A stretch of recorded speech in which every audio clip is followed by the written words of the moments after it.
Okay. Do you want me to go back to my grandparents?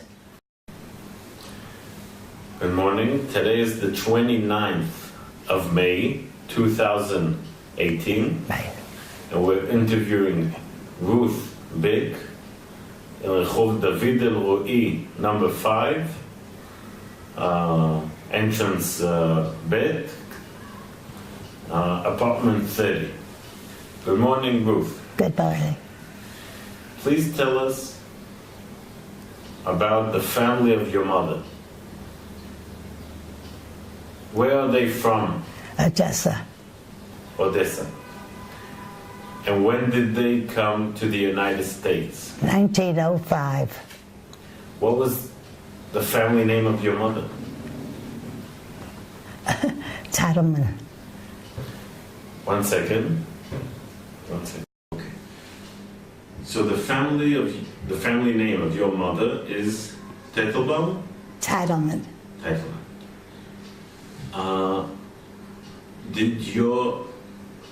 How old was your mother when the family came? 18. She came alone? No, she came with an older sister. And their parents stayed in Odessa? Right. Until they brought them over 2 years later. So they came alone? Right. Where did they come to in the United States? New Haven, Connecticut. Because they had an uncle who already lived there. Why did they come? They were After the Kishinev pogrom. Right after it? Well, shortly after. And the parents sent them, or they did it on The oldest son was already in New Haven. He already was there. So he brought these two sisters over, then they brought the rest of the family. So the older brother was there? Yes. What was the name of your mother? Helen. Helen. So when she got to New Haven, what did she do? What did she... I think, well, I don't know immediately, but later than that, she worked at a moving picture theater collecting tickets. Okay. And when did her parents come? Her parents, when did they come? Oh, they came in, well, part of them. My husband came in 1922. The parents of your mother? I'm sorry, I told you Titelman. When did her parents come to the United States? Your grandparents, when did they come to the United States? My grandparents, let's see. I'm trying to figure out, it's such a long time ago. You said your mother came in 1905. That's right. So your grandparents, you said, came 2 years afterwards. I'm not quite sure how soon afterwards. But okay. I think they went through customs in about 1910. Okay. Your father, tell me about the family of your father.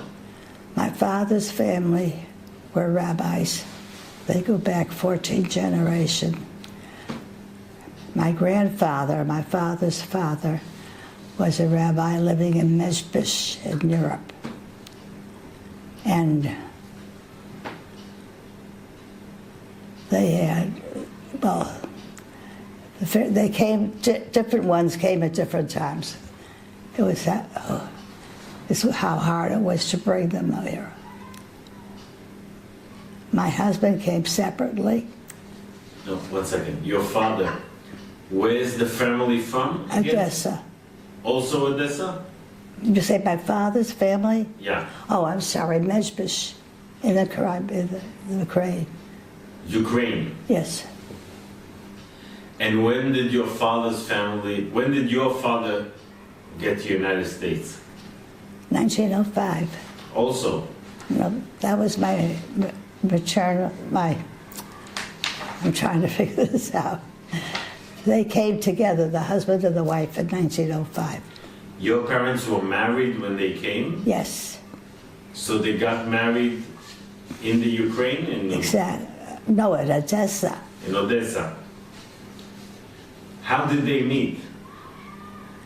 I have no idea. Were they religious?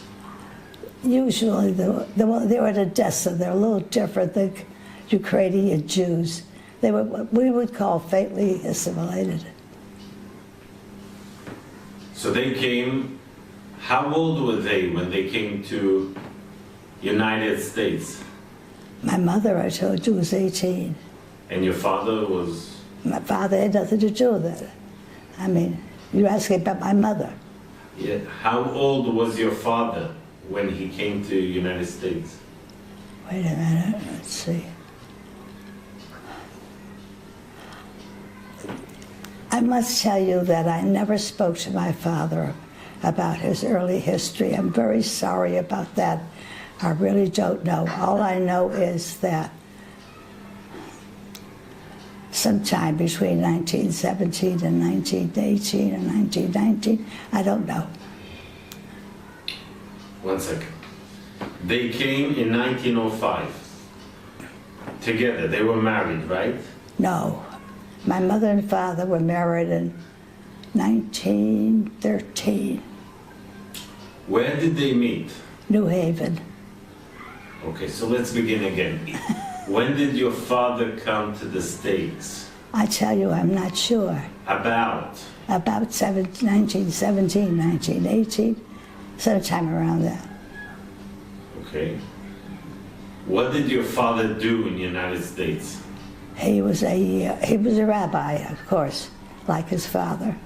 However, when he came to this country, he went to work as a Hebrew teacher. And he was a Hebrew teacher in New Haven when he met my mother.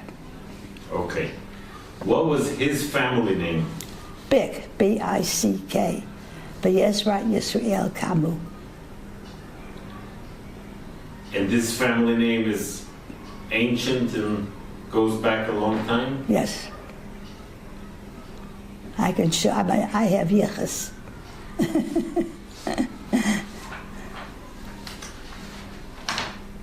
So when did they get married? 1913. 1913. Okay. And when were you born? 1913. 1913. What was the date? Can you tell us?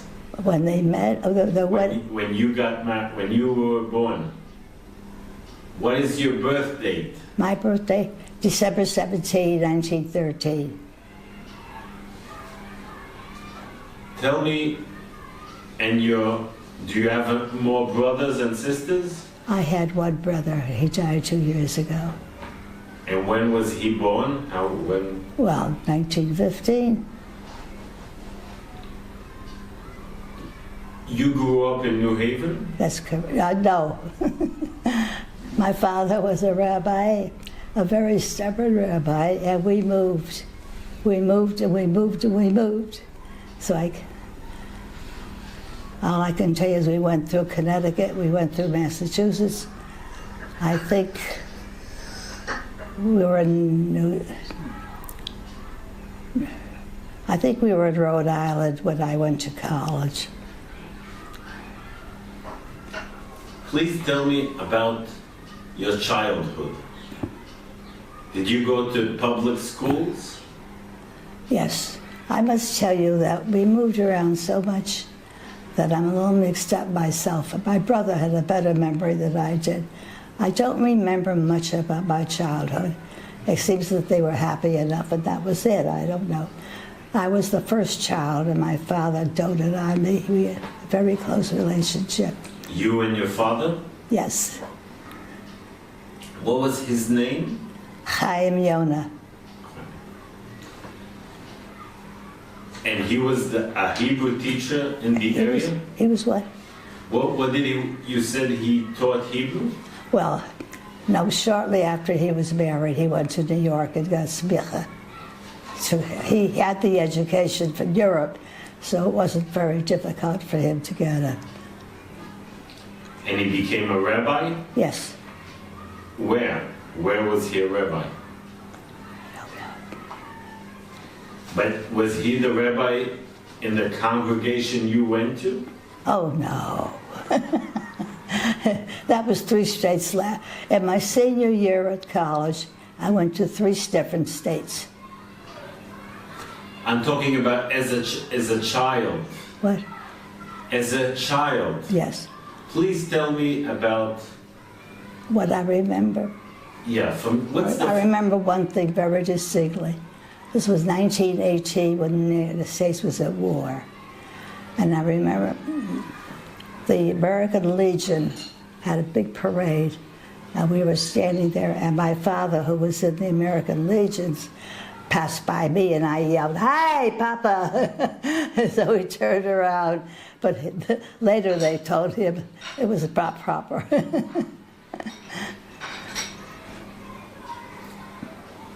He was a soldier? He wasn't a soldier. No. He was a rabbi, and he was a chaplain. Do you remember what else do you remember from your house? From your mother, from your father? What language did they speak? English. Among themselves? Definitely. I didn't hear Yiddish till my grandfather came.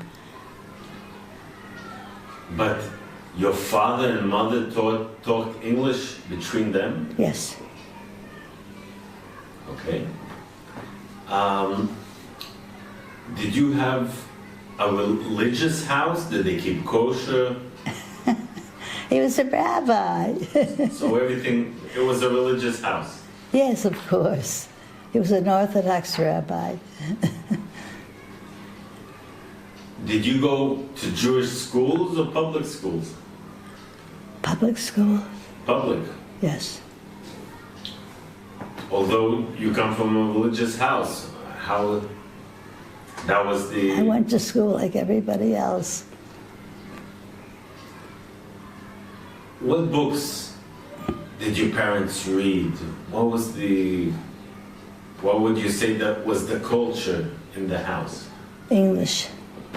My father was very interested in politics, so he read a lot about politics. My mother read novels, whatever, at the library. So your father, he was interested in the American politics? Yes. What newspaper? Was he subscribed to a newspaper? I have no idea. Okay. So 1918, 1919, World War I ends. That's right. We're in the 20s. You basically grew up, you got to be a teenager during the 20s. In the what? During the 1920s. Yes. What can you tell us? Did you go to any Jewish organization or a youth movement? I don't remember going to Hebrew school. I don't remember it at all. Okay. Your neighbors, did you have other Jewish neighbors? Did you have... No. I have no idea. We moved so much that I couldn't possibly tell you. Where else did you move to? Middletown, Connecticut. Pennsylvania, Sunbury, Pennsylvania, Pottsville, Pennsylvania.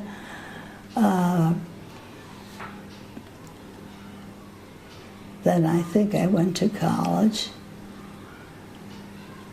And after that, I don't know.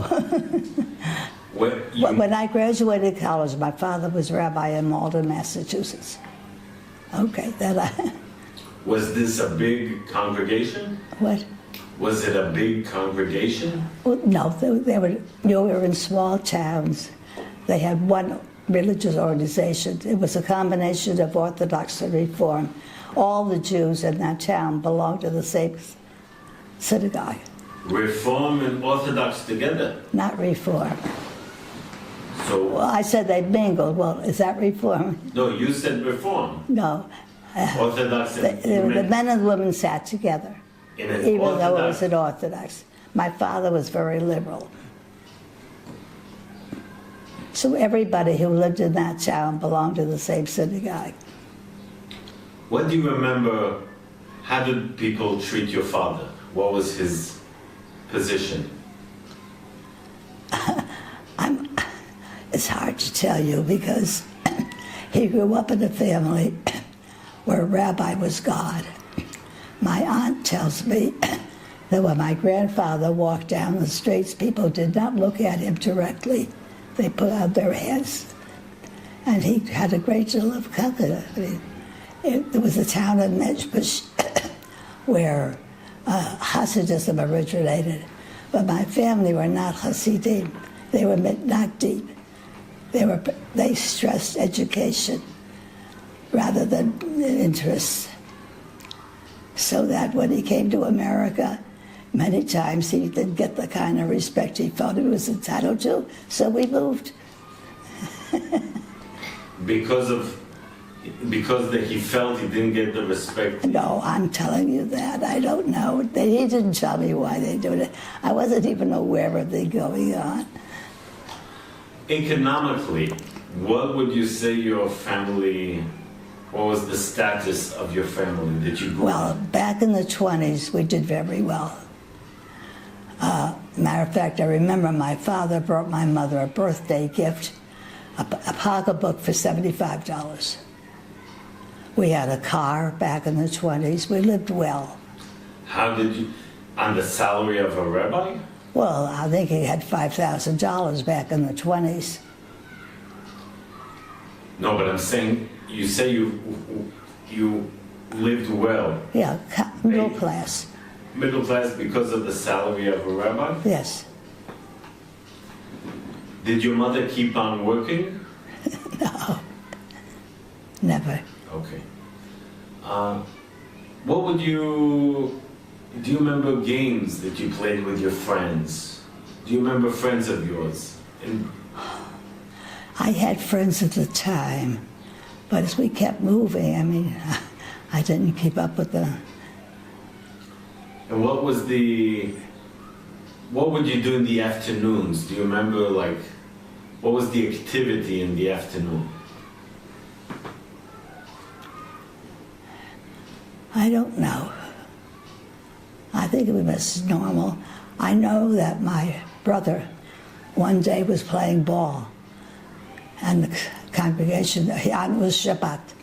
Somebody came by to complain to my father. We had to be the example of good children. Now, was Palestine talked in your family? Was Zionism talked in your house when you grew up? We had a picture the size of that of Theodore Herzl in my living room. My father was a delegate to the 1921 Zionist Organization Convention, a very famous one. My father was there. I have a big picture of the group, and I gave it to the Zionist Organization in Jerusalem, the archives. Where was the convention? 1921, I don't know. So your father... Was a Zionist. Zionist. Also, I told you that his congregation, small, was one of the first to sign up as a complete organization, the Zionist Organization. What does that mean? What did they do? I guess they paid dues, I don't know. So he helped as a rabbi, he also gathered money, donation money? Well, later on, much later, he did not have a pulpit. Instead, he would work for the Mizrahi organization as a fundraiser. When was that? That must have been, way I'm trying to figure out. I was about 10, so it must have been about 1923? Yeah. So he stopped being a rabbi? For a congregation. And he worked in Mizrahi? That's right. Well, and he worked as a fundraiser? Yes. What did that mean? What did he do? is because he spoke very well. And for 2 years he did. Then he got problems with his talking, so he had to give it up. I have a cousin who did the same thing. Went to work as a fundraiser. So your father did this for 2 years? Yes. And what happened after 2 years? He went back to a congregation, and we landed in Pennsylvania. And he didn't do it anymore? He didn't? No, he never did it anymore. But the town where he eventually lived, that was Lynn, Massachusetts. And that was after I graduated college. My father was instrumental in building a, what will I call it? After an operation, when you go to a recovery? Yeah. His town was Lynn, Massachusetts. It had no kosher Jewish home for people to go to after the hospital. He organized a committee, he raised the funds, and they built a very nice building. Now they've increased that building, and his picture, they tell me, is in the lobby. But he was a very good speaker. Where is this building again? Lynn, Massachusetts. So, in about 1930, 31, you Yeah. finish high school. You graduate. Who? You. I graduated high school in 1916. No. I was 16, so it must have been 19. 29. 1929. No. Yes. See, I started college in 1930. No, not college. I said you graduated high school. Yes, 1930. Do you remember the Great Depression of 1929? The economical depression of 1929. But definitely. What do you remember? I remember that we didn't have any money, and my father did not have a pulpit. 1930, I was 16 and I was ready to go to college, but I took an exam for a scholarship at Cornell and I came in second. So at that point, and it was 1930, and you say it was the Great Depression, my father had me adopted by my aunt, legally, who lived in Brooklyn. So that as she was a resident of New York City, I could go to Hunter College, which had no tuition. Instead of going to Cornell? Well, I never got to Cornell. I'm saying you went to Hunter. Yes. Hunter was the largest women's college in the world. So I understand your father, what was it for him, for you to go to school? It was very important. I was 16, it was depression, and I had to go to college. But I'm saying as an Orthodox person, he didn't have a problem with that. But no. As a matter of fact, he was very broad-minded. In Brockton, Massachusetts, where we lived after the war, we started a conservative synagogue. The rabbi in that town stopped talking to any of us. My father made no difference. That was conservative. Your father started the conservative? No. I said we did in Brockton, Massachusetts. I was married by that time. Ah, okay. Well, 1 second. We're going to get to it. All right. Tell me about your college years, please. Well, Hunter, as you know, is a college without a dorm. People lived at home and went to college. I didn't have a home. I think I had a home the first year. My father had his pulpit in Brooklyn, but that ended at the end of the year. So at that point, I boarded with a friend of mine whom I had met, and I paid $5 a week for room and board. Now, the problem was that the year after I moved in with them, he was a builder. he lost his business, the owner of the apartment. They sold the apartment, they sold the whole floor. There were 2.5 families in each building, 2 stories and a built-in cellar, which they'd had in Brooklyn. And they rented out the top floor, and their daughter, and whose friend I was, and I, went to live in the second floor, and they kept 2 rooms in the second floor.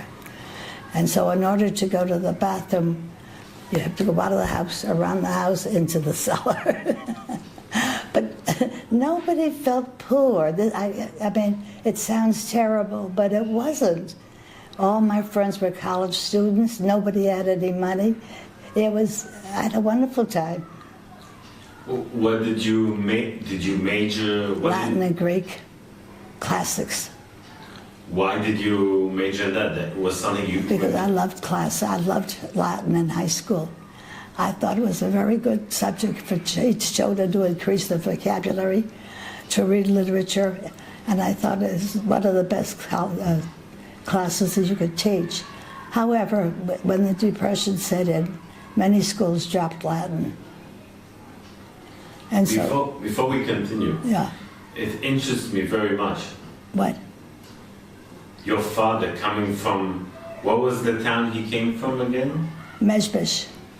He came from the town of Mezbesh, and your mother came from Odessa, and they Right. came from, you say, religious families. My mother came from a normal one, which assimilated. But your father came from a religious family. Yes. And they come to the United States. Yes. And after 15, 20 years, their daughter goes to college, studies Latin. How do you see that change from a religious family in Mezbesh to a liberal? Well, I went to college. My parents gave me complete freedom to choose what I wanted to study. I understand. I'm asking you, how do you see your father went? It's a big difference. He made a change. No. No? Uh-uh. Well, in Mezbesh, the life wasn't like that. You're talking about... I imagine. I have here a dish. My great-grandfather was Rabbi Schliffenbeck, and they had a complete service with his name on it. I have one dish. Yeah. But they were very modern because 1930, one aunt became a doctor, one aunt became a physicist. One son went into the revolution. Yeah. But this is a very interesting generation because they were very modern. They went, I mean, think of the change. They went from East European small village life, you know, to the American dream. It's a big change. But my mother's family came from Odessa, which was very modern. No, I'm talking about your father's side. Oh, my father brought his father over, who was also a rabbi, and he became the rabbi in Providence, Rhode Island. It was the big Orthodox synagogue. My grandfather's strictly Orthodox. Orthodox. And he stayed. Did your father stay religious until the end of his life? He stayed religious, but he added a few things to it. He loved sports. He had a season ticket to the baseball team.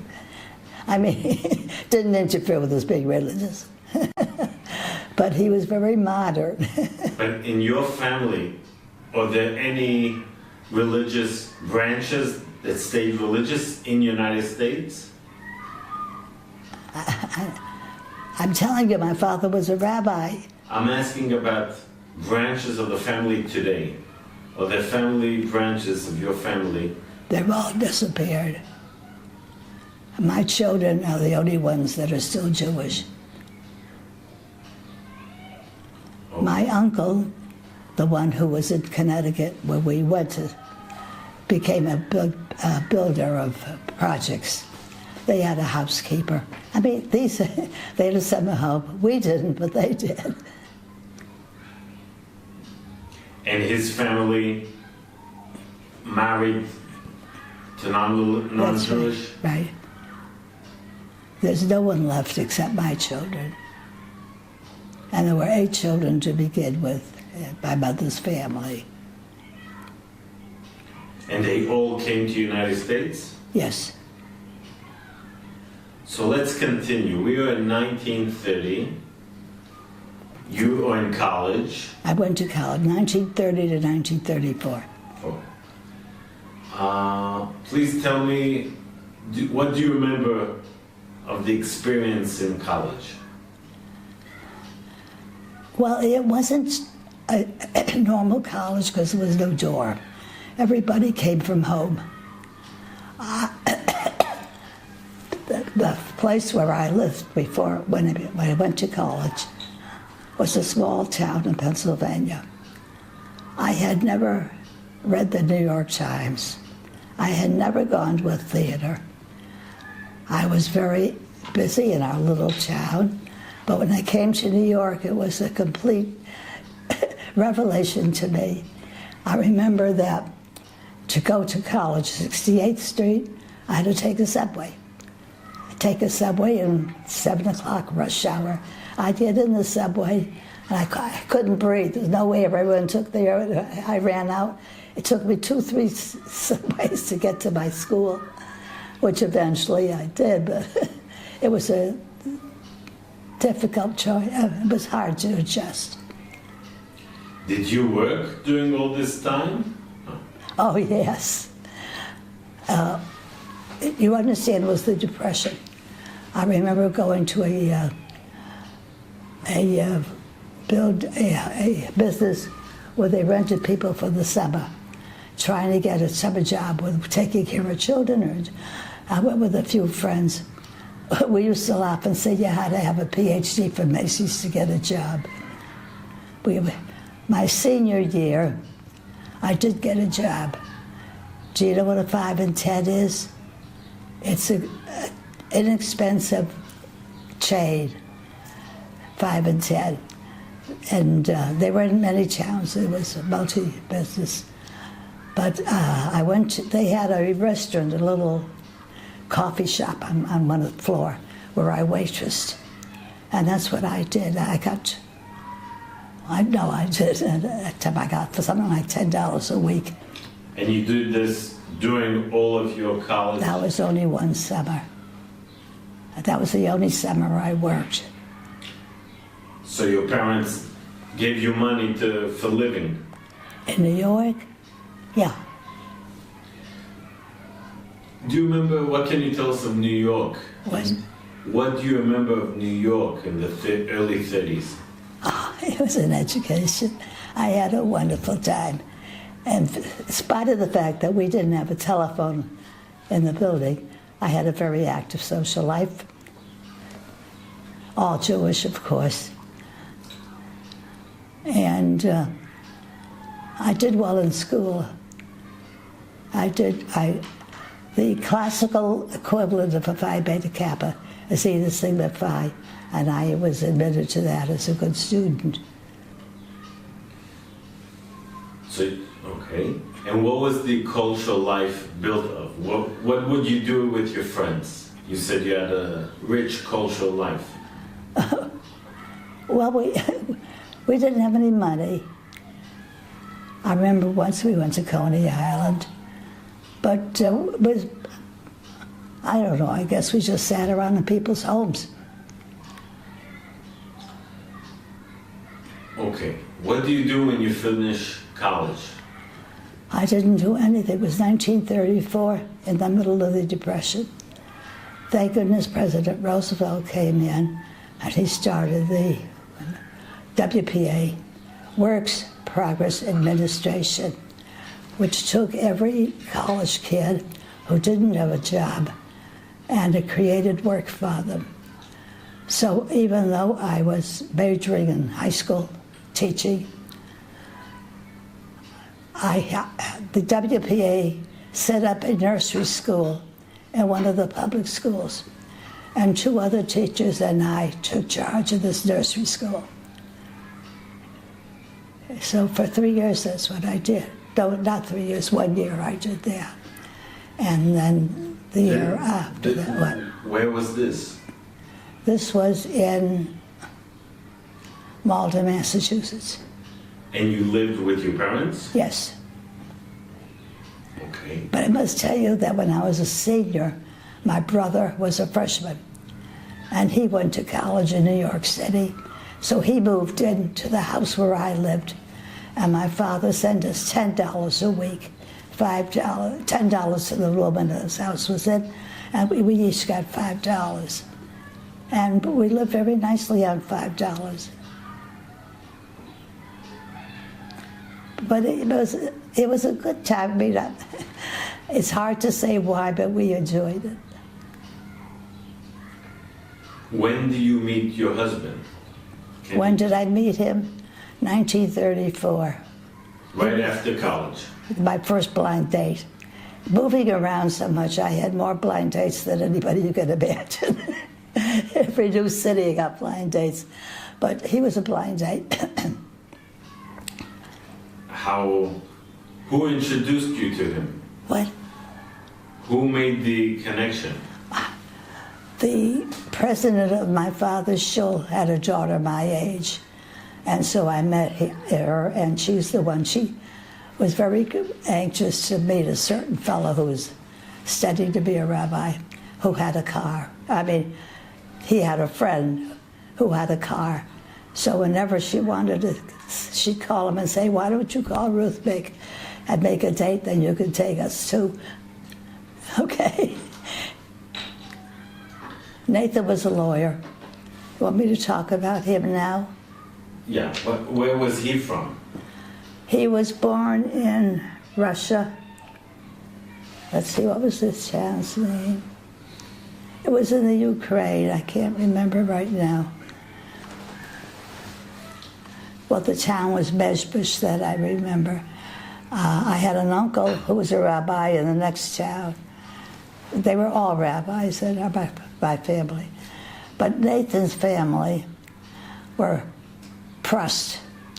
His father was a tailor, which on the level of, is just one step above a shoemaker. My father wasn't really thrilled that I was going out with Nathan. Nathan had a can I talk about him for a couple of minutes? All right. He grew up in this little town in Russia. He had 5 brothers. His father was a tailor, and they ran a little factory in their house. And my mother-in-law, there were 3 workers who came into the house, and she added them to the family. She cooked and everything else. And as I understand it, she was a big help. And her husband went out soliciting work. So he was dressed up and would leave the house, and that was that. What was their family name? Their family name was Richman. Actually, it was Reychman. But when they came to America, they changed it from Reychman to Richman. When did they come to the States? When did who come to the States? I told you my brother. Your husband? He came in 1921. So he was a kid? He was a child? No, he was born in 1902. He was older than I was. Okay. I felt he was embarrassed about being so much older that he would never tell us his age. So when he was 65, he got a notice from the government, you're now eligible for Social Security. So he wrote back to the United States government and said, there's been a mistake, I'm not 65. So after a year of that, I said, this is ridiculous. Did he come alone to the States? What? Did he come alone to the States? He came with an older brother. Nathan's family, I told you, were tailors in this town in the Ukraine that had about 10,000 Jews. And in fact, later on, we went back to his town. We were in Russia, and I saw the building that had been his synagogue, which had been converted to a factory.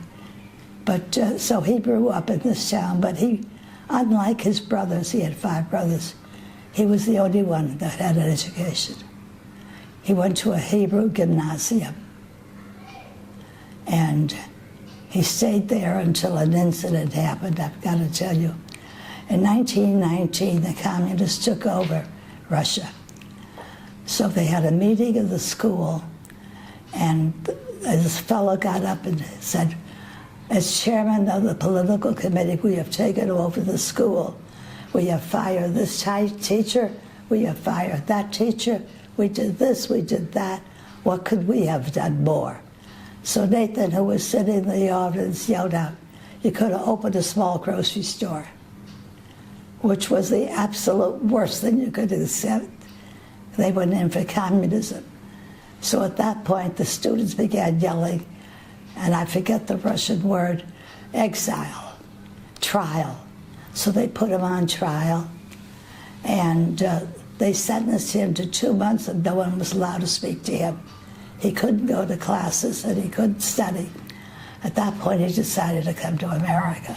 This was 1921? Yes. So he was, you say... He was about 17, I think.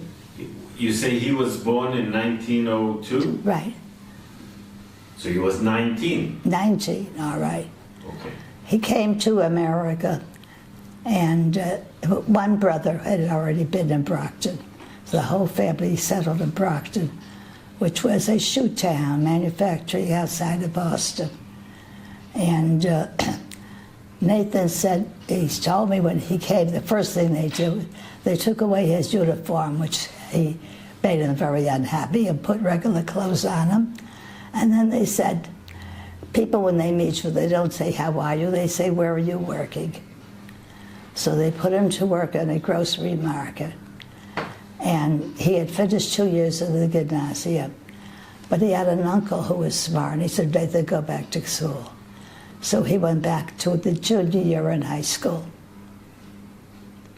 So he was in there 2 years, and then he went to college. He worked as a Hebrew teacher all the years going to college, high school and college. So that he went to Tufts originally for 2 years, and then he went to BU for 3 years, and then he went to law school, a BU law school.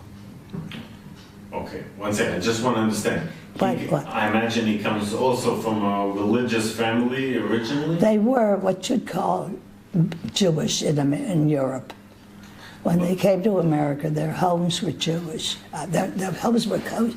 Only my grandmother and grandfather's home was kosher. The rest all assimilated.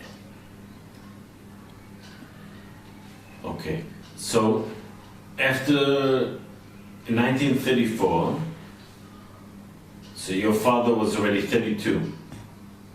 He was what? I'm sorry, your husband was 32. Yes. What was his, so by then was he already a lawyer? What do you mean originally? By then, by 34, was he a lawyer already? When I met him? Oh, of course, he'd been a lawyer he graduated law school in 29, passed the bar. Now, he'd been in America 7 years, and went to school, and he passed the bar and went into practice. Now, the thing is that he worked his way through high school and college, teaching Hebrew school. He was still teaching Hebrew school when we got engaged. So my father said, Nathan, you'll either be a Hebrew teacher or you'll be a lawyer. So Nathan says, they give up $35 a week. And my father said, yes. So he stopped being a Hebrew teacher. My father was very bright. What did he have his own law office? He had his own. He did. It was in Boston originally, and then he moved it to Brockton, where his family lived, and we lived. After our marriage, we lived in Brockton, Massachusetts. What was his field of? Court. He was a court lawyer, And the judges loved him. I must tell you, although he had no accent, his language was a little more sophisticated than the average speaker. And he also, in Russia, they studied a lot of poetry, memorized poetry and literature. And when he came to America, that isn't the case. But he would quote from the Bible, and he'd quote from this and quote from that, and the judges loved him. So you moved to Brockton? After our marriage, first I was at Brockton. You bought a house? You had a house of your own? No, I've got to explain a minute about Brockton. If you read American literature, you'll find there are many stories of small towns with a railroad track running through the town. One side were the poor people, one side were the rich people. I mean, this was small towns. Brockton was like that. They had a railroad station going right through the town. On the left side were most of the Jews who were Orthodox. There was a kosher butcher there, kosher grocery store, and the workers. They were all on the left side. Nathan knew enough that when we got married, our first home we rented was on the right side, which was the side of the rich people, the people with business people, the upper class. So we went to live on the right side.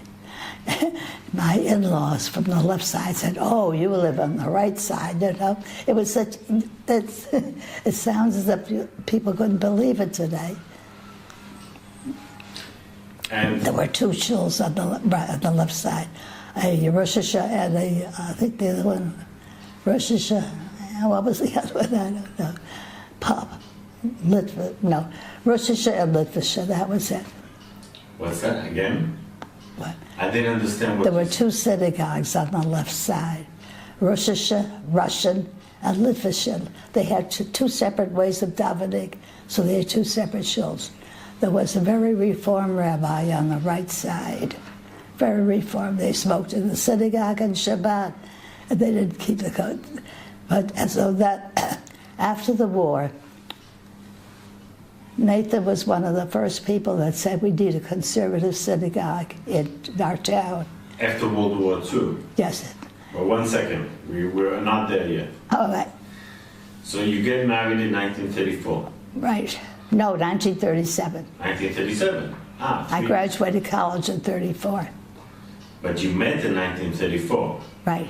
So it took you 3 years to get married? I got to tell him, make up your mind. His family felt that he was a lawyer. He was entitled to marry somebody with $10,000. We didn't have $10,000. Interesting. So that's a long time. 3 years. 3 years was a long time. Yes, sir. And I was 23 at that point. And I said, make up your mind, Nathan. But he didn't say anything. He never did anything. 2 months later was New Year's Eve. 12 o'clock on the dot, he proposed. And we were married the following October. How many kids did you? 4. 4. 3 girls and a boy. When was the first one born? Wait a minute. I was married in 1937. First child was born in 1940. Okay. And who was... 1940, 1942, they were both girls. And according to the Richman, the girl was down below those. They kept waiting for a boy. So in 1947, I had my third child, who was a boy. 1947? What? 1947? 1947. And 1949, my last child was born, another girl. So my poor son. So 1 son and 4 girls? 3 girls. What are their names? Sarah Beth, Vera. Vera was named after my grandmother. Her picture is over there. Do you see that? Yeah. That was taken in Russia. She came from a wealthy family. Anyway, so Vera was named after my grandmother. And then Joel, who was the first son, was named after Nathan's father. And my fourth child and third daughter, I picked. My name is Ruth, her name is Naomi. Because we already had two grandmothers we've already taken care of. So this was my first choice. And what's the fourth child's name? What? So you have... 3 girls and a boy. Yeah. Except... No, but what's the boy's name? Joel, after Joel. his father's father. Okay. But my second daughter was killed in an automobile accident in 1929, I guess. She was in her 20s when she was killed. So 1969, maybe. What? Maybe 1959 or 69. No, she died the year after Israel was declared. That was 1960s. 49. In 1949, she was born. 1 second. Yes. Now, did you work after the marriage? Let's see, after I was married, we lived in Brockton. We had no children. So I did a lot of volunteer work at the community center. And they finally offered me a job to do what I'd been doing for nothing. They offered me $10 a week.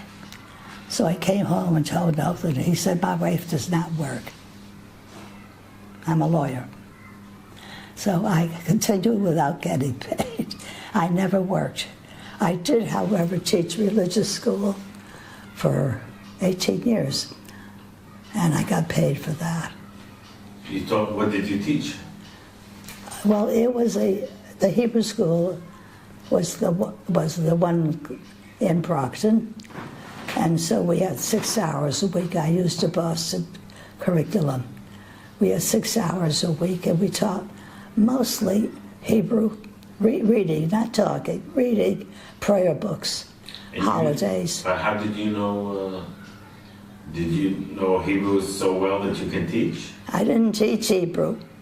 So what did you teach? I'm telling you, holidays, Hebrew reading, to be able to read a religious book, to be able to read a davening book, and all the holidays, and the history. I felt that 6 hours a week, you're wasting time trying to get them to speak Hebrew. So we only taught them to read it. Okay. Now, let's talk about what was the connection of your family with Nathan. What? Please tell me about, did Nathan have a connection to Zionism? Oh, yes. I mean, he came from this town in Russia.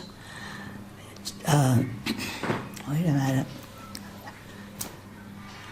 Jabotinsky was very popular there. So they all were revisionists. And when Nathan was a firebrand. He spoke extremely well. And he was a revisionist. Now, I was a communist. Your family was... No, I'm not being funny. I was in labor. And I remember having very many arguments with him. One argument I remember specifically. This was on a date, and there were 2 or 3 couples, and they started an argument. At this point, this was after the country came under the governorship of England. Yeah. And so they gave them every year a quota, how many Jews they could bring into Palestine.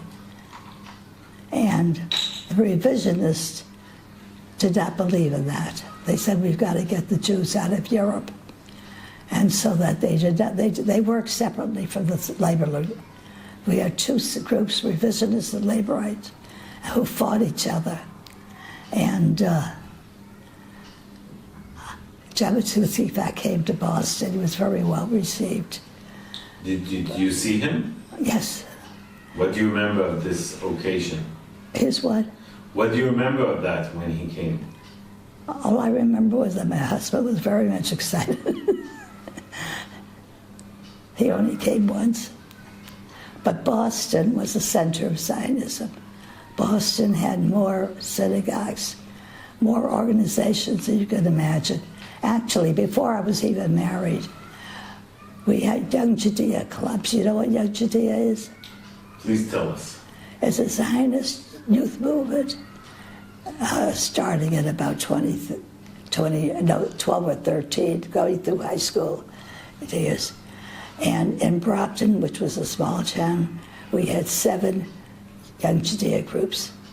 So the people who led the groups, and I was one of them, we had a monthly meeting and discussed what happened with our groups and so on and so forth. But I'm telling you, everything was Zionism back in Boston. And when after you got married, What? was your husband and you, were you active in a certain organization? Of course. I mean, So please tell us. the year after I was married in 37, and 38 we settled in Brockton, this town I was telling you about. And the first thing I asked, of course, was there a Hadassah? And they said they had a Hadassah, but only on paper. They paid dues and that was it, but there wasn't an active group. So I started an active group. You started? Yes, in Brockton. No, I was 24 years old. Tell us about how did you begin it? How did you found?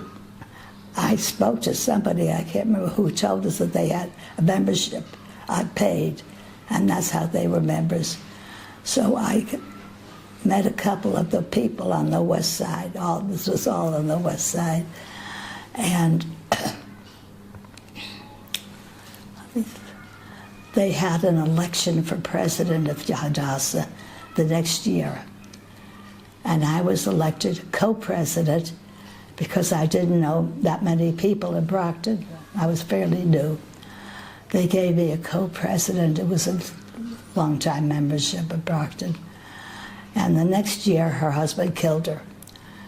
Yes, it's true. So that I became the only president. And I was president twice, each time for 2 years. And then I became education chairman, or this chairman, or that chairman. But I've always been a goer in the synagogue. And what did your position as president of Hadassah include? What activities? Mostly it was fundraising. We were very lucky. Did you know the name of... No, I can't think of his name. Big shot in the Zionist movement. Dewey Stone. Dewey Stone. Have you heard the name? So. Big shot. And lived at Brockton. So we were very fortunate because Brockton was a very Zionist town. And except when we wanted to start a conservative synagogue, then he was against it. He felt the town was too small to have that many synagogues. They already have 2 Orthodox, 1 Reform, and we wanted to start a conservative. So he did not join us, but he didn't fight us. But because he was Dewey Stone, we had first choice on speakers from New York. It was very nice. So I found myself president the next year. It was fun. If you're really interested in the dates of my family, it's all listed in the study if you want me to look it up for you. But please tell me, we were just saying that you founded the Hadassah. I didn't start it, I activated it. Okay. And you were the president for 4 years. I was president 4 years, yes. But in between was 2 years, and then I had the child, and then it was 2 years afterwards. Then I had the second child. Then a friend of mine had a baby, then I came back. We were twisting. So this was during the 1940s. Yes. When you and your husband also worked as a fundraiser during a certain time. No, your father worked as a fundraiser. Yeah. But when you As a president, one of the things you did was to collect money? Mostly, yes. What would you say? What was the message? The message was to be a Jew. You lived in a small town. You belonged to a synagogue, and you belonged to a Zionist organization. That was it, and you're identifying as a Jew. But where did this money go to? Well, the money we raised went to Hadassah.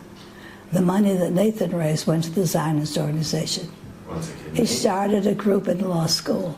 One second. We're going to go to him in a second. But the money you raised as a president, you would give it to the main management of Hadassah? No, we had a board, a large board.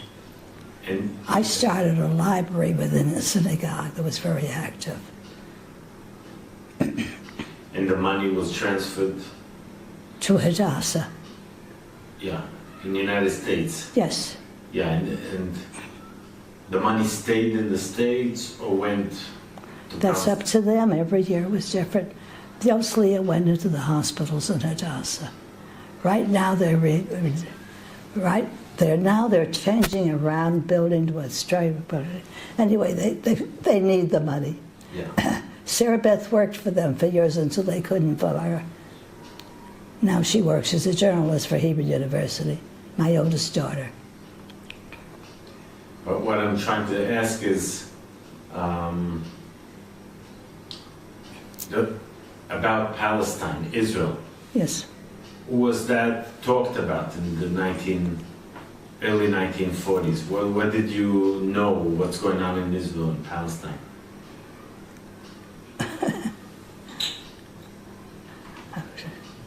Well, we certainly didn't get it out of the Brockton papers. But through our Zionist activity, we got all this educational material. Nathan was chairman of I don't know how many different times, different committees.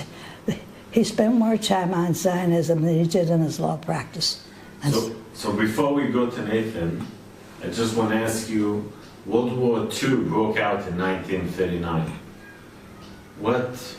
How did that influence your life? What can you Well, tell a matter us? of fact, in 1941, we had a private home, of course. And I remember I was down in the basement doing a wash, and I was petrified because there was talk of Hitler invading England. And of course, if he could do that, he would come to America.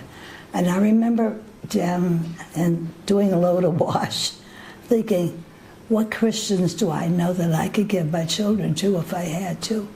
And I had a hard time because we lived a very segregated life in most Jewish towns. You belonged to a synagogue, you belonged to an organization, your friends were all members of the synagogue. Our social life was I had no contact with non-Jews, except through school activities, a PTA. I was once PTA chairman, but that was the only, and my husband's clients were Gentile. We didn't socialize with it.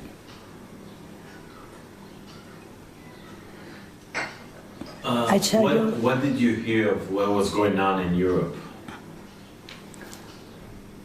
well, in the first place, there was a Jewish newspaper from Boston. Came out every week. What was the name of the newspaper? I don't remember.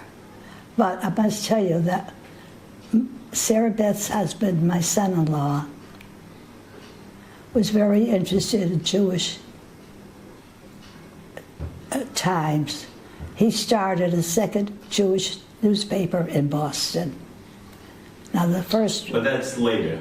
But I'm asking, what did you hear of what was going on in Europe? About the children and the massacres, and that's why I think I had this thing about my own children. When did you hear about the Holocaust? About the Holocaust, right in the beginning. When? Well, of course, I think it started before the war. No, it started after the war, but when did... Let me just tell you another incident. We were married in 1937. 1938, A client of Nathan's who was in the United States Army died and left $50,000 to his sister who lived in Lithuania. And so Nathan decided to go to Lithuania to find the sister to get the money. So using our own money, I mean, no one paid him. He went to Lithuania and found the family. There were 2 sisters there and children. And he signed up to get them as clients, went back to America, brought over the 2 men, the husband of the sister and a brother-in-law. He brought them to America. He got them through Canada into America. He got them the money, and they settled in America. They did not go back to their families. They left their children and their wives, who were all killed. And I always felt that they shouldn't have been given the money. They stayed in America, they remarried, and but we knew at the time that what was going on in Europe. That was 38. Everybody knew. Well, they felt that there was no sense going back to Europe. They'd just be killed too. But I always felt if I had a husband, I would expect him to come help me. I didn't think it was right. Then again, we had another incident. But in 1941, yes, 1942, 43, what did you hear of what was going on in Europe? we heard about the fact that the Jews were being killed and no country would take them in. Even America would not take them in, and they had no place to go. Actually, in today's paper, New York Times. Well, 1 second. So, when were you or your husband, were you feeling that? Did I what? When was the point that you felt that the United States turned their backs to the Jews that were trying to come from We Europe? felt from the beginning that Roosevelt wasn't giving enough attention. Though I've been reading a couple of biographies of Roosevelt, and actually he had a time. His Congress was all anti-war, and I think he couldn't have done much more than he did. But remember the boat that came in from Mexico with Jews on, and America wouldn't let them into the country? I don't remember. They were ruled. Jews were not allowed. I mean, Jews without a mid visa. Yeah. But I must say, Nathan came back from Europe when he went to get the women, and he was sitting in the boat in the middle class, and a fellow ran in and started yelling, "They're killing me! They're trying to kill me!" So he's yelling and screaming. So Nathan goes over to him to calm him down, and he calmed him down, and then he went back. They were in steerage. They were Jews who were not allowed to go anywhere, and they were going back to Europe. The next day, this fellow killed himself. He was 21, jumped out of the window of the boat. And the second day, he went up to Nathan and started scratching his face. "You're the one who wanted to kill me." He'd lost his mind. So then he killed himself. It hit us from every way. Then, of course, starting in the 40s, we began to get European immigrants came to America. And every town was given a Jewish family to take in and take care of the town. And what did you hear? What did you about what went on in Europe? Did you understand the size of the Holocaust? What did the community say? We ran mass meetings. We ran collecting money. But Nathan was going back to England from Lithuania. It was Kristallnacht. And as he sat in the train which was going to Berlin. They passed all these fires. Every town, that was the night of Christmas. And Nathan was sitting in the train, and next to him was a man from Switzerland, I think. The man was extremely wealthy. He did those clocks. And he said to my French is not good, quel sacrilege. What a sacrilege when they asked. So when he got into Berlin, he put a great big American flag on his jacket because it was very frightening. Tell me about Nathan. So he was in 1938 in Berlin? 1938, yes. What was he doing in Berlin? What? Why did he go to Berlin? He was on his way home from Lithuania to Berlin, and then he was picking up a boat and coming home. And what did he tell you about Berlin of 1938? Just what I was just telling you. The Bdolach night. What? He told you about the crystal night. Yes. So tell me about Nathan and the Zionistic activity. What did he do during the 1940s? Well, I want to tell you that before he got married, he spent more time on Zionism than he did on the law practice. So he started a group there, and then he became president of the Zionist group in our area. And they ran monthly meetings with lecture series and collecting money. And then after you married, what did he do? He went to the office, law office. Yeah. And was he still active in? Oh yes. In what organization? He was the one that started a conservative synagogue in Brockton. He was one of the leaders in Brockton. When did the conservative organization, synagogue, when was it founded? Where was it town? When? When did it start? After the war. War was over in 42. 45. This was 1947, 48. The conservative. Yes. Did he have any other activities? What?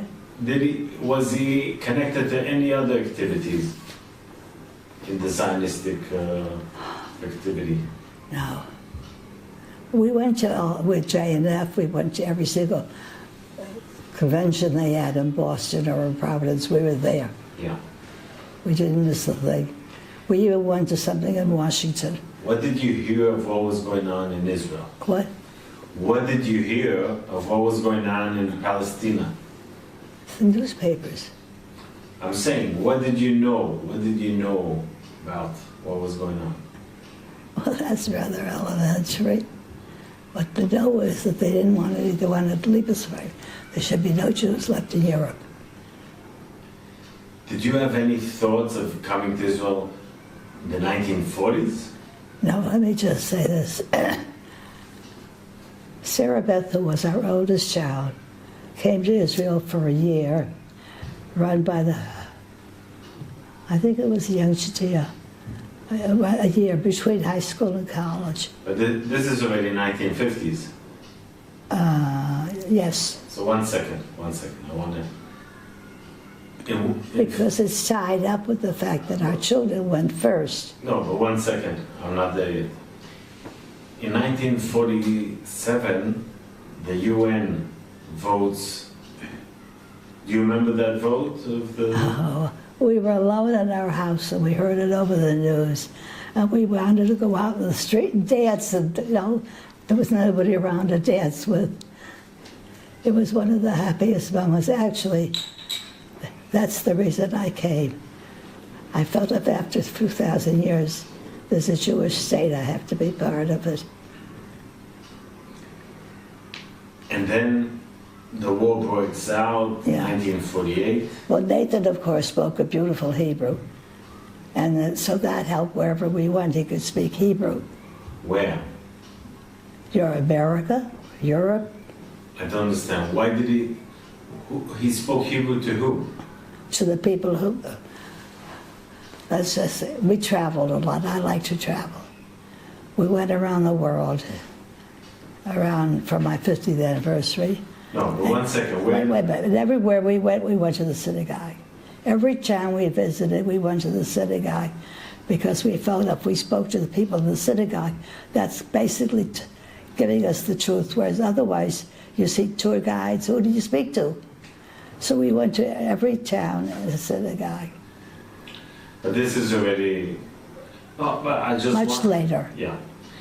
So, before we keep on, is there any other family member of yours that was maybe... My father, who was the rabbi, was given a trip to Israel in wait a minute. I have Chris, Nathan's, This was... my father's ID from Israel. It's on this side of the wall. It's an ID. He came to Israel during the fighting. In 48?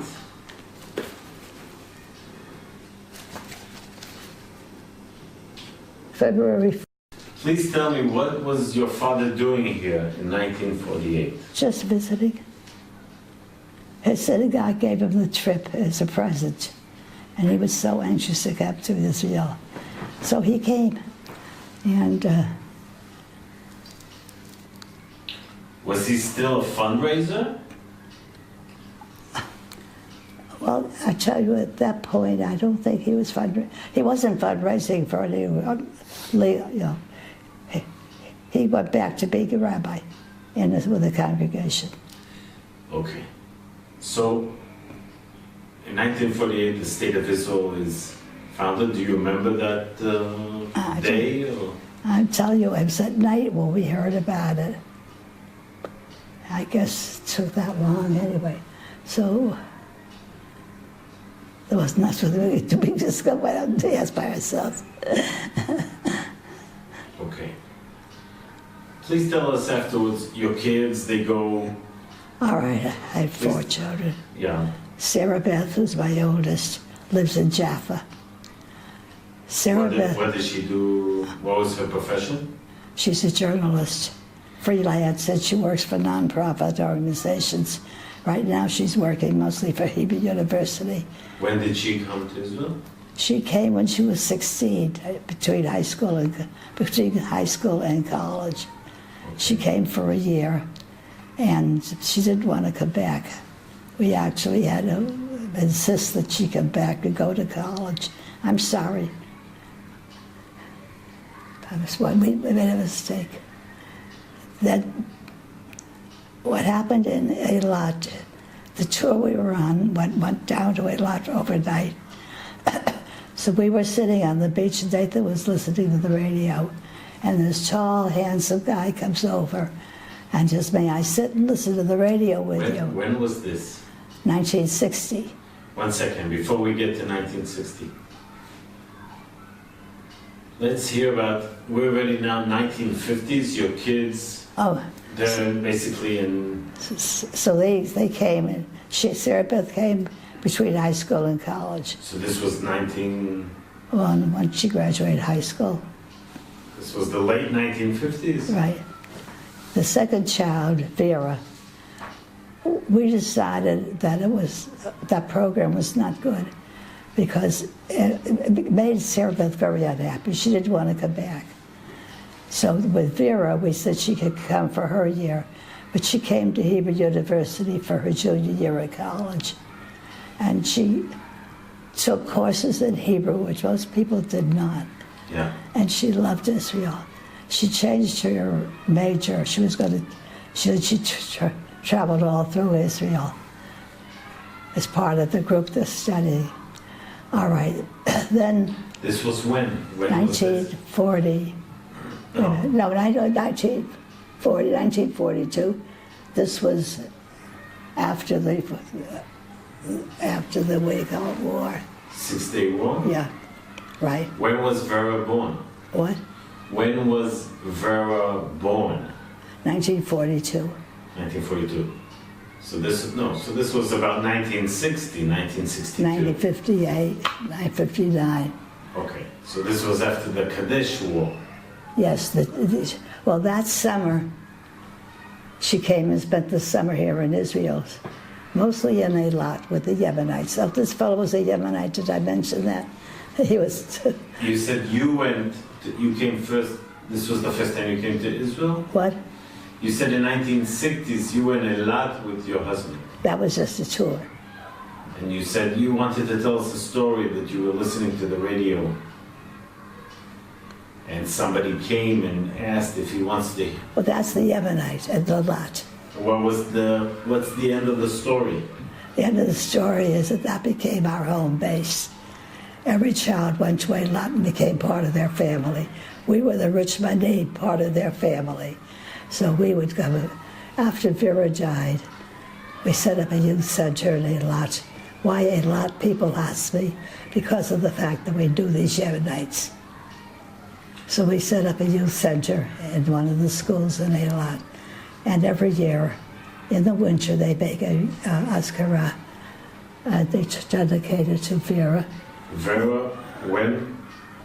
Vera lost her life here in Israel? No, in America. She was driving to the airport. And we don't know what happened, but she went up a ramp the wrong way. How old was she? She was 68. She was born in 42. 26. Yeah. She was engaged to be married, and the reason she was in the morning, 6:30, flying to the airport, we didn't speak to her that much, but she decided to go visit her boyfriend for 2 days. She taught school. And that's what happened on the way to the hospital. On the way to the airport, I mean. She was killed instantly. Yeah. What happened, she was driving a car, which was a new car from GM put out, where they took the motors and put them in the back. So the front of the car was mostly empty. And what happened was the steering wheel pierced her heart. She died instantly. And then you opened the youth hostel in Eilat afterwards. But then we set it up at Eilat, and we go back to Eilat every year.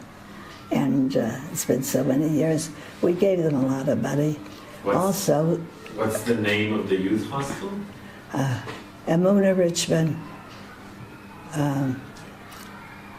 I've got to get you the name of it. What's the word for choral? Almog. Bet Sefer Almog. It's 3 blocks above the city hall. And so we go every single year, and they run a beautiful, beautiful service. All the kids, and this is the largest school in Eilat. And so they have it open. They go out on the tennis courts, and they sit down. It's the largest preschool in Eilat. There are 3 first graders, 2 second graders, and so forth. And they all sit down there on the lot, and they put on a program. They talk about Vera. They also put dancing and singing. It's an annual affair. The kids love it. And we give them, every class gets 2 books, the best student and the one that tries the hardest. And so they have a whole program. And the mothers and fathers are notified before, but they told not to tell the children who's going to get the prizes. So many mothers and fathers come to watch the ceremony, and they call out the kids' names, and the kids run up and get their book. Then they come over, they shake my hand. I'm up there on the platform. And Joel was with me this year. So we sat and they call it about so forth. And it's a beautiful thing they do, really nice. And the parents, by this time, it's been 1960, I think they started the school. And some of those parents were children in that same school. So we were there this January. I have pictures of the school. Tell me about your other kids. What are the names? And Vera was second. She was a National Merit Scholarship. She got her bachelor's at Barnard and her master's in Yale and at Harvard. Got a master's at Harvard. And she was given an experimental school in Brookline because of her background. And she was also very, very Zionistic. The fellow that she was going to marry was also spent much of his youth in Israel, spoke Hebrew. And they would have gone to Hebrew, to Israel. When did Sarah Beth come to Israel? Let's see, we came in 60. She came after her wedding, and then they made a deal. If either one wanted to go back, they would go back. So she went back because we had a close family. So they came back to Boston. They lived in Israel about 2 years. They came back to Boston. We came in 1960. They came the year after.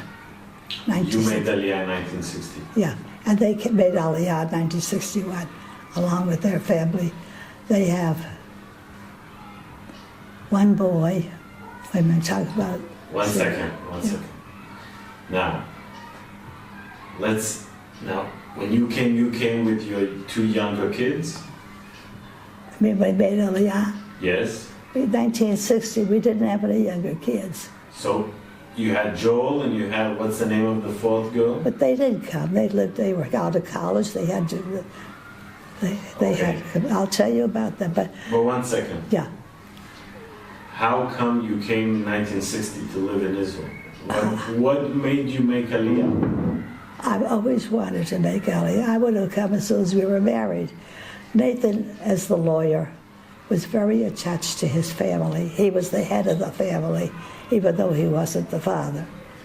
And he felt a great responsibility for his family. Okay. And so he would never leave as long as his father was dead before I met them. I never knew his father. But his mother died much, much later. And then my father died, and my mother was alone, and I wouldn't go and leave her. So that we would come every year to Israel, and for a month, and I would volunteer at Hadassah. And so when she died, I decided, I was on my way home from Hadassah, and I decided, my mother's dead, Nathan's dead, I don't have to stay in America anymore. No, not Nathan. No. Nathan had Alzheimer's. I didn't get to that. Nathan's mother. My mother died. Okay. In 91.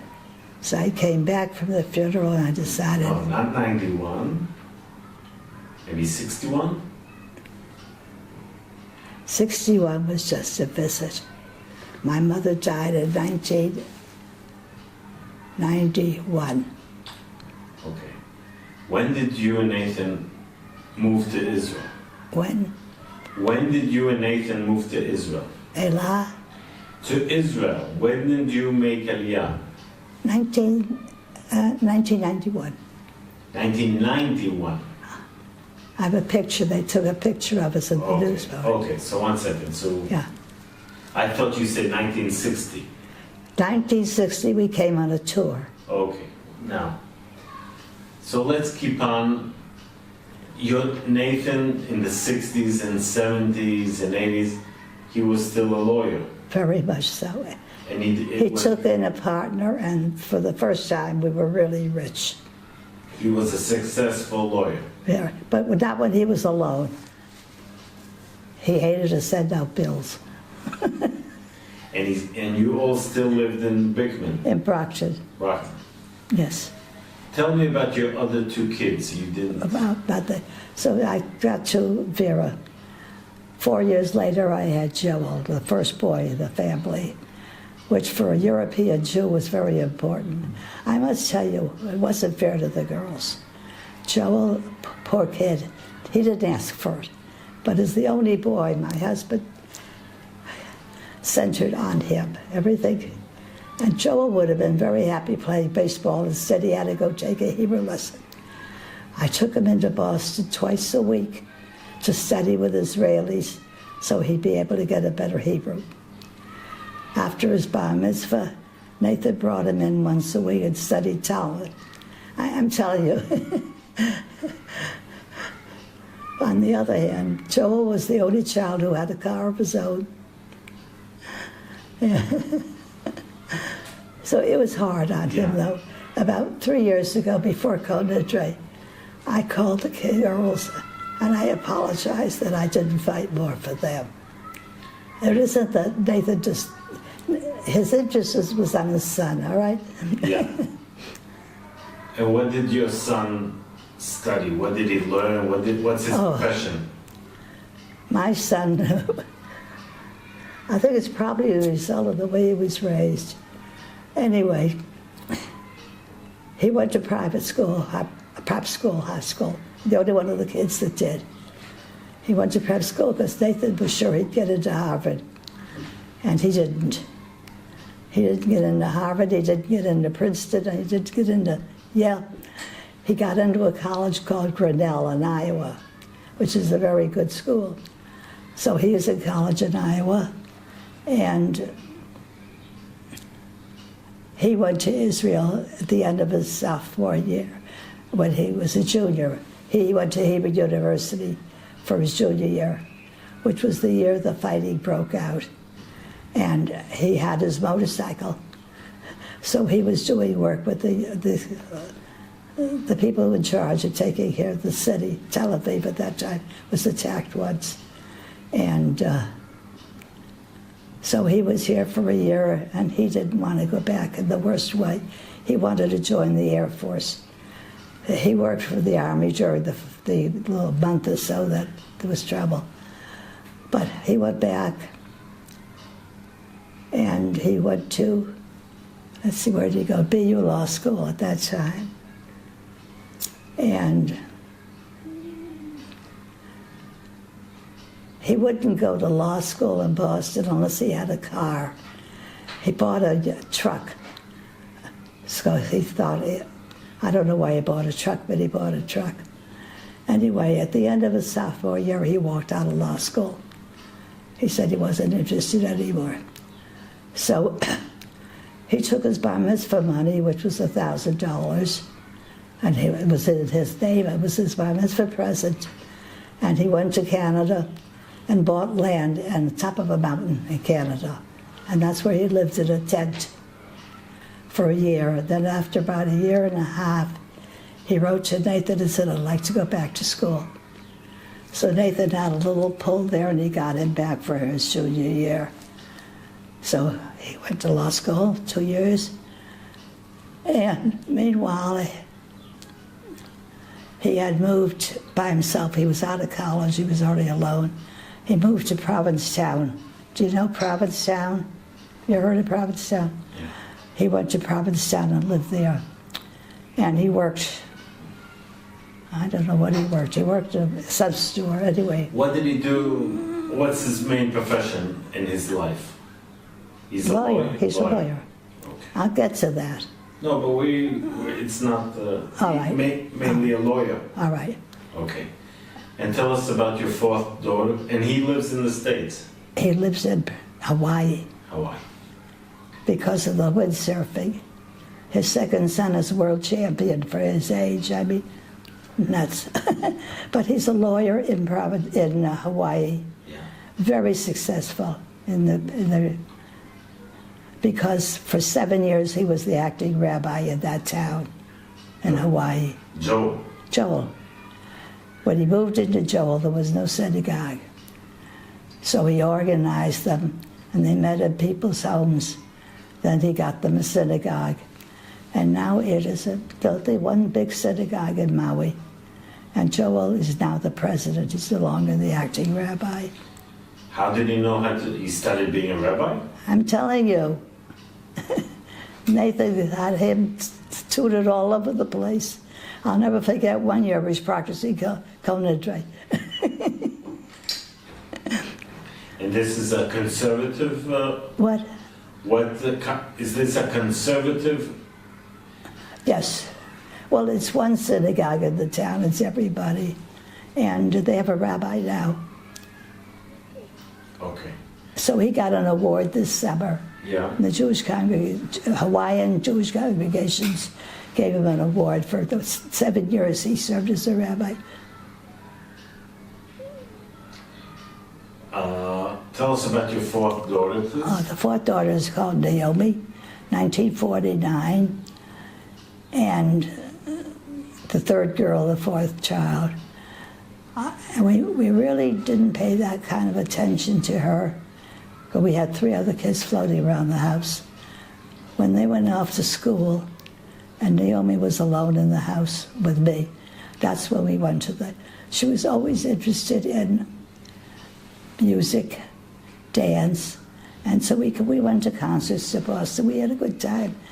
And then she was very close to Vera. Sarah Beth was away at college, so she was close to Vera. And Vera said, Mama, you don't have to get up and get her off to school. I'm a senior in high school. I'll get her ready for school. I mean, that was with Vera. And when Vera was killed, she was supposed to come to Israel that year, like the other kids, for her junior year, and she refused. She didn't want to leave. And she went to therapy for about a year and a half, and then decided she'd go back to school and go into psychology. She's a psychotherapist now, living in California. Okay. And she also revivified the synagogue in Petaluma where she lives. She brought it back to life. She was the president at the fundraiser and now they're really quite active, 20 miles north of San Francisco. Okay, so we talked about your kids. How many? So wait a minute. So she hadn't gone for her junior year. So when she felt better, she came to Israel for a year. And she wanted to keep it safe. She volunteered at different things. She spent a year here. Now I want to understand, can you tell us about another important incident in the 1970s, 80s, in your life, in Nathan's life? I don't know what did I say? What would you say your political, in the United States, Democratic, Republic? Nathan was a volunteer for Kennedy. I have a thing on this wall where he thanked Nathan for being a volunteer, President Kennedy. So he was active in politics there. So you would say you were both Democratic? Oh, yes. As a matter of fact, I'm finding it amazing that my old friends back in America that I'm in touch with voted for Trump. I never could understand how they could. They called and told me they voted for Trump. I thought, yeah. Now, I'm very curious how 1991, Nathan was 89. And you were 89? 91 or 92. No, yeah, so 91, and you were 77. Yeah. It's very rare for people at that age to make aliyah, to change countries. Oh, but we were coming every year, don't forget. Every year we came for a month. Then when Nathan took an apartment, we came for the winter. So that when he got Alzheimer's, it was definitely proved it was Alzheimer's. And I decided I didn't want to live in Brockton anymore. My family was gone, nobody lived in Brockton. And he had Alzheimer's. And I found that people that we've been friends with for 40, 45 years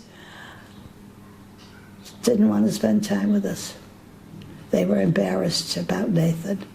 Somebody said to me, Ruth, I love him. I can't stand to see me him the way he is, because he lost his mind. So at that point, I just said, after my mother died, it was all tied to my mother, and she died in 91. So I came back and I bought this apartment, and I brought him home. I mean, he didn't know where he was. He would run to the door there and say, the court is waiting for me, the judge is waiting for me. Everything was in his mind was the office. So I did all right until toward the end of his life. I had to get help. I couldn't. He fell once, I couldn't pick him up. But when did he pass away? 95. 95. But I will say just one thing. Every night the man would put him to bed. In the morning he'd come in and I would wake up Nathan. I didn't want him sleeping overnight. I didn't need him. Nathan slept. So every morning I would say, your name is Nathan Richman. You were a lawyer. You were very successful. You made a lot of money. And I'm your wife, Ruth. And he said, thank God. That's the only 2 words he spoke. Wasn't that nice? And then toward the end, I hired a masseur to come in and give him a massage twice a week. And he would lie there with the sweetest smile on his face. It felt good. So. And then in 95 he passed away? Yes. Now, you've been living here already? Since 91. Yeah, that's 27 years. Do you speak Hebrew? I did, I must tell you. I won't say I spoke a very good Hebrew, but I had been taking Hebrew lessons every single year. And the year we would come back, I was going to a little pond immediately. Then I had a private teacher come in. I read Hebrew books, we discussed them in Hebrew. But my mind's going. I've got enough trouble remembering English. So I gave up on it. I don't even try. Tell me about your daily life. What do you do during your free time? I like to sleep late. I like to stay up late reading. I read a lot.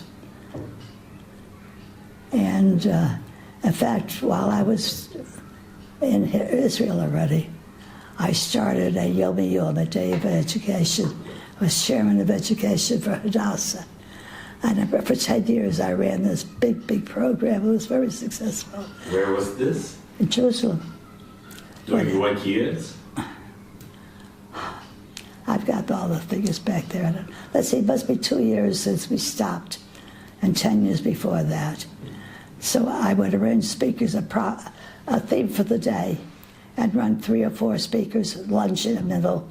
Yeah. And so it was where we had about 75 people would come every year. Yeah. But after 10 years, last year was the first year we didn't do it.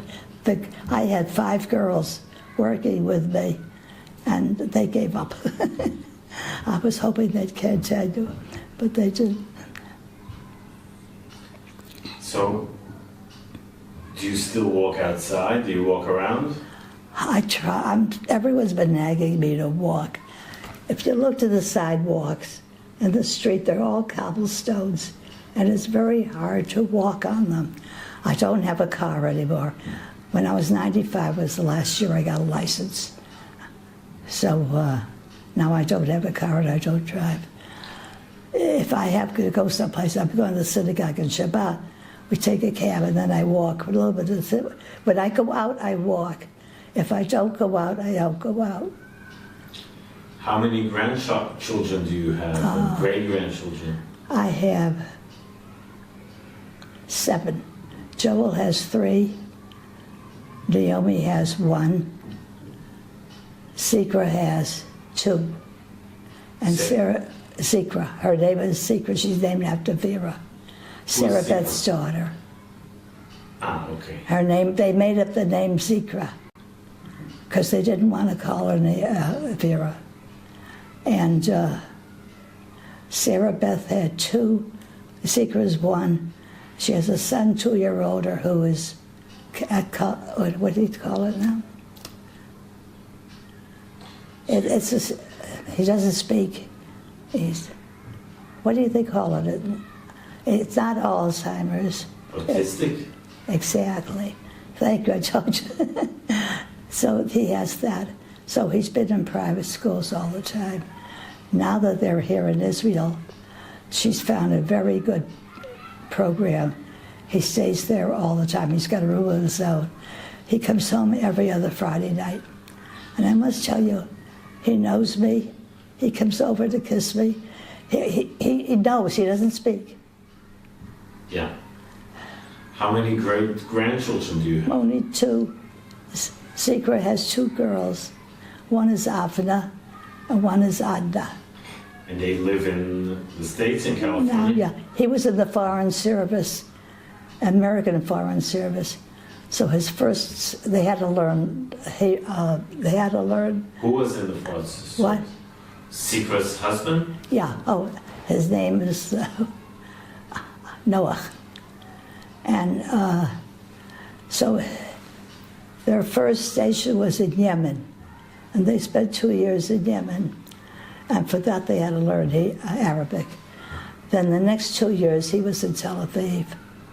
And then they were going to ship him to the Far East. So he left the Foreign Service. He didn't feel happy there anyway. So they went back to America. They're now in Portland, Oregon. And he worked at first for the city of Portland. Now he opened up his own business, which is economical forecasting. Businesses want to know, what do they think? I don't understand. Anyway, he's opened up his own business last year, and he's doing well. Sikra, she dropped out of 3 schools. When I went to China, I offered her a free trip, and she said, sure, but on the way to the airport to get our visas, she changed her mind. So I had to make up my mind, will I go alone or will I stay home? So I went alone, I went alone myself. But Sikra went back to school. She went to not BU, Hebrew, Tel Aviv University. And she was in her senior year there. Anyway, she walked out of that and she waitressed. Do you have any children? Yeah, but 1 second. Let's just, I want to conclude our interview. What? I want to conclude with a few questions. Yeah. But I'm going to talk about Naomi, Eliana. Naomi has 1 daughter. Okay. Yeah, her daughter's name is Eliana. She was here this last week. She's an absolute doll. She is a ballet dancer. All her life she wanted it. She is now in Portland, Maine. Not Portland, Oregon, but Portland, Maine, where she just finished this lead in a big production they just did. So she left here too. She's a sweet girl. So I have 2 great-granddaughters. 3. 2 and 1. Okay, now. When you look back, what are like the most important moments you remember in your life?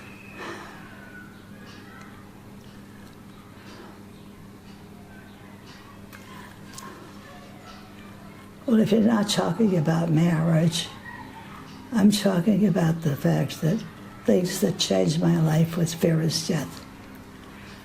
It was very, very difficult. We were very close to her because Sarah Beth had gone to school in Michigan. Naomi went to school in Michigan. Vera went to school in Boston, in New York, Barnard College. She was a National Merit Scholarship and she was admitted to 3 Ivy League schools. And she picked, what did I just say? Harvard. No, New York. Barnard, which is a girl across the street from the other. Anyway, we were close to her, very close. And I won't bother going into her story. But when she did die, I mean, I go to sleep at night. I can't go to sleep without thinking about Vera. So, yeah. She was happy. I mean, she's driving to go to Chicago to meet her boyfriend, And I'm sure her mind was happy. That's all I feel about. That's probably the only thing that had the most effect on my life. And Nathan's. Nathan started drinking. Nathan? Yeah, still people would come in. He was the host, and it was tough. Tell me about, for conclusion, what do you think of Israel today? What? How do you see Israel in 2018? You really want to know? Yes? It's terrible. I think what's happened to this country, I don't know if I would have come here when you have it's just been awful. With the Haredim are getting more and more pressure. I mean, this wasn't like that when I came. And it's just not the Israel that I came to, between what's his name? Yeah, what's the name? The Prime Minister? Yeah. Bibi Netanyahu. That's right. Between him, today I'm reading the paper. I get the New York Times, the Herald Tribune, Haaretz every single morning. Every week I get the New Yorker magazine. Every month I get Hadassah News, AAC, different things. So I have a lot of reading to do. But I read in today's paper, I was talking about that Israel has always been portrayed a place where any Jew could come, regardless of anything. This is a homeland. And this is what we built up by the theory that this was our homeland and any Jew was welcome. It's not that way anymore. Since Trump became president, Jews just can't get in because they're Jewish.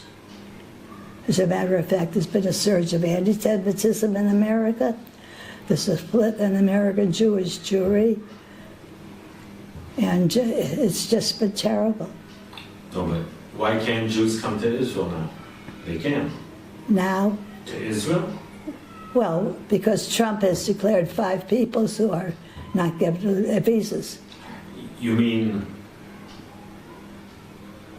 I mean, they say that he's in a way an anti-Semite. When there was this parade, he said many good people belong to both sides. Yeah. And they feel that he's slightly Semitic.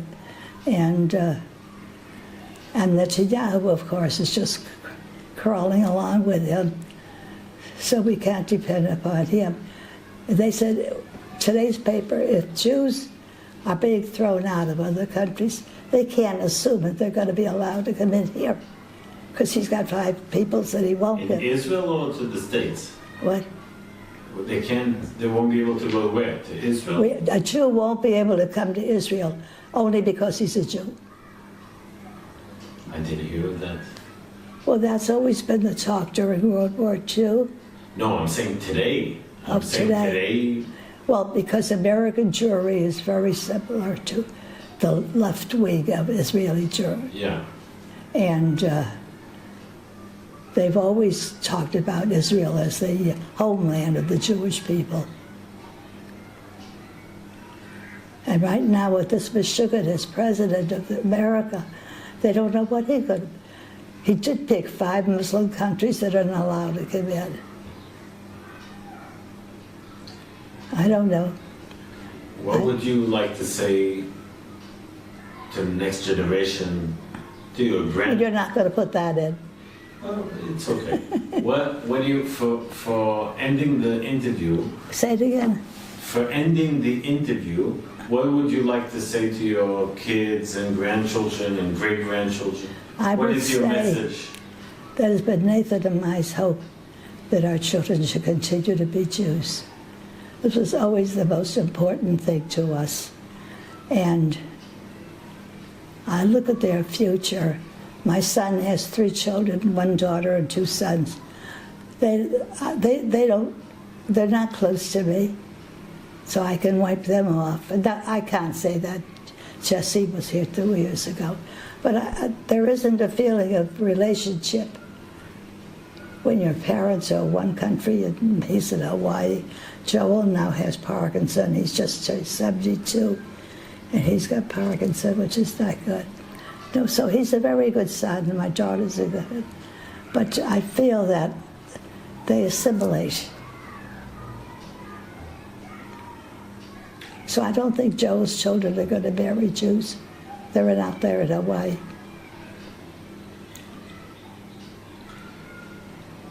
So Ruth, the most important thing to us is as Nathan always says, the continuation of the Jewish people. Whenever we would have company, people would sit around talking, he would start a conversation. What is the future of the Jewish people? To me, it was being Jewish was our religion, being Israelis. And I love being here. I love looking out there and seeing the old city. I want to thank you very much for the interview. I hope to cut out parts of it. And I wish you all the health. Don't wish me to 120. I don't want it. I'm very lucky. I have a wonderful, wonderful metropolitan. Thank you very much. Thank you for making it so easy. But I'll have to read it first. Thank you very much. Thank you.